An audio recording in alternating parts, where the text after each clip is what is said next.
जय जिजाऊ, जय शिवराय, जय शंभूराजे ही भामटा योजना या कधीच बंद होऊ देणार नाही। सातत्याने काही लोक सांगतात लाडकी बहीण योजना बंद होणार। मी तुम्हाला सांगतो जोपर्यंत देवाभाऊ आहे, जोपर्यंत शिंदे साहेब आहेत, अजित दादा आहेत, लाडकी बहीण योजना कधीच आम्ही बंद होऊ देणार नाही। देवाभाऊ तुम्ही म्हणला होता ना, जोपर्यंत तुमचा देवाभाव आहे, जोपर्यंत अजितदादा आहेत, जोपर्यंत एकनाथजी शिंदे साहेब आहेत, तोपर्यंत तुमची लाडकी बहीण योजना बंद होणार नाही। कुणाचा बाप जरी आला तर लाडकी बहीण योजना बंद होणार नाही, असं देवाभाव तुम्ही म्हणला होता। मग आता काय झालं? आता का लाडकी बहीण योजना बंद केली तुम्ही? अहो देवाभाऊ, तुम्ही काय केलं माहिती आहे का? हळूहळू निकष काढत काढत अपात्र बहिणी तुमच्या ठरवल्या आणि लाडकी बहीण योजनेपासून वंचित ठेवलं। सुरुवातीला तुम्ही लाडकी बहीण योजना आणली, तुम्हाला त्यावेळेस सगळ्याच लाडक्या बहिणी होत्या, परंतु नंतर झालं असं की तुम्ही म्हणला की ज्या लाडक्या बहिणीच्या नवऱ्याच्या नावावर 4 व्हीलर आहे, ती या बहिणीला लाडक्या बहिणी योजनेचा लाभ मिळणार नाही। तिथं बऱ्याच लाडक्या बहिणी अपात्र ठरवल्या आणि नंतर थोडे दिवस गेलं, नंतर थोडे दिवसानं तुम्ही परत हळूहळू निकष काढत तुम्ही आला कुठं? नवऱ्याचं आधार कार्ड लिंक करा, नाही तर वडिलांचं आधार कार्ड लिंक करा, आणि जर वडील डेट झालेला असेल तर तुम्ही मैतेचा दाखला जोडा, आणि जर लाडकी बहीण आपल्या पतीपासून विभक्त असेल तर तिचं डिवोर्स डॉक्युमेंट्स जोडा।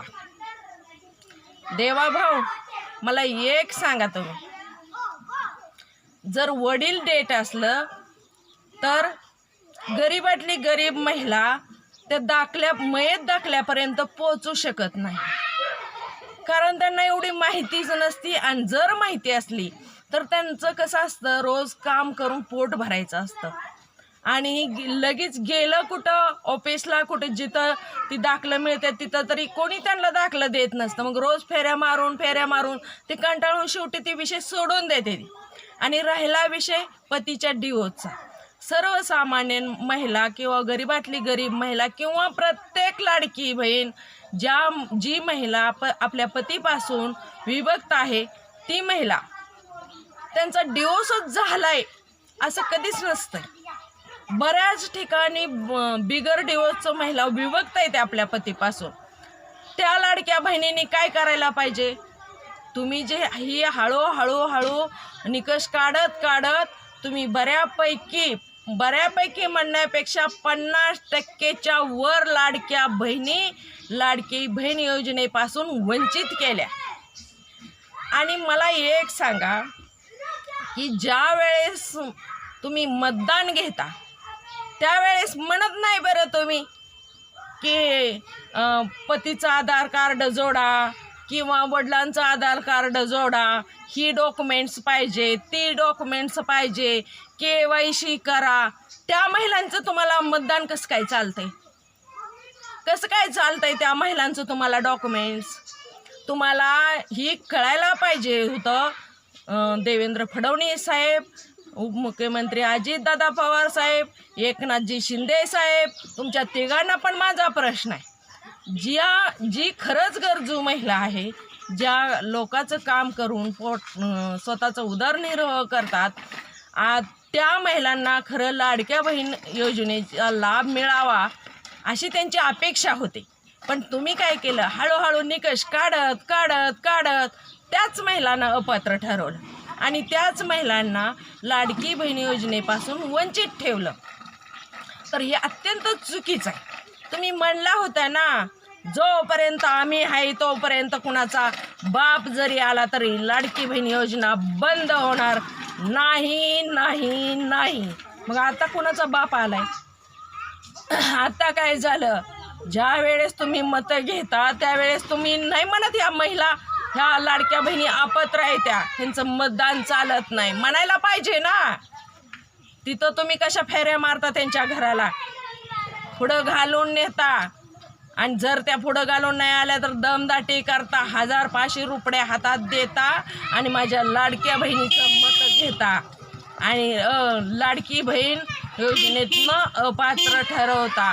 पण देवाभाऊ अजितदादा पवार इकडे एकनाथजी शिंदे साहेब, मी पुन्हा एकदा तुम्हाला विनंती करते, ज्या गरजू महिला आहेत, ज्या तुम्ही अपात्र ठरवलेल्या लाडक्या बहिणी आहेत, त्यांना तुम्ही पात्र ठरवावा आणि तुमची जी ही KYC किंवा जी डॉक्युमेंट्स जे आहे ती सगळं खड्ड्यात घालावं. कारण त्या महिलांची, त्या लाडक्या बहिणीची मतं घेताना तुम्ही असली काहीही KYC करा, ही डॉक्युमेंट्स आणा, ती डॉक्युमेंट्स आणा म्हणलेला नव्हता. त्यामुळं लाडकी बहीण कसलीही KYC नाही, FYC नाही. तुम्हाला लाडकी बहीण योजना द्यावीच लागल. प्रत्येक लाडक्या बहिणीला तुमची लाडकी बहीण योजना मिळालीच पाहिजे. तुम्हाला महिन्याला साधं 1500 रुपये लाडक्या बहिणीला देता येईना तर, आणि तुम्ही बोलता किती मोठं की आम्ही प्रत्येक महिलेला लखपती दिदी बनवू म्हण. ती तुमच्याच्यानं होईल का लखपती व्हायचं? 1500 रुपये तुम्ही देना, ती बी गरजू महिला अपात्र केल्या आणि बोलता किती मोठं. अरे त्यांचीच मतं घेऊन तुम्ही मोठं झाला. तुम्हाला इलेक्शन लढवायला, निवडणुका लढवायला तुम्हाला पैसे आहेत आणि लाडकी बहीण योजनेचं पैसे द्यायला तुम्हाला पैसे नाही तर तुम्ही योजना बंद करत आणली आणि 50%च्या वर महिला अपात्र ठरवल्या. का तर तुमची गरज भागली माझी नाही घाल तुझी, असं तुमचं काम झालं. पण हे अत्यंत चुकीचं आहे. तुम्ही महिलांना सुद्धा, लाडक्या बहिणीला सुद्धा फसवायला कमी करत नाही. जय शिवराय.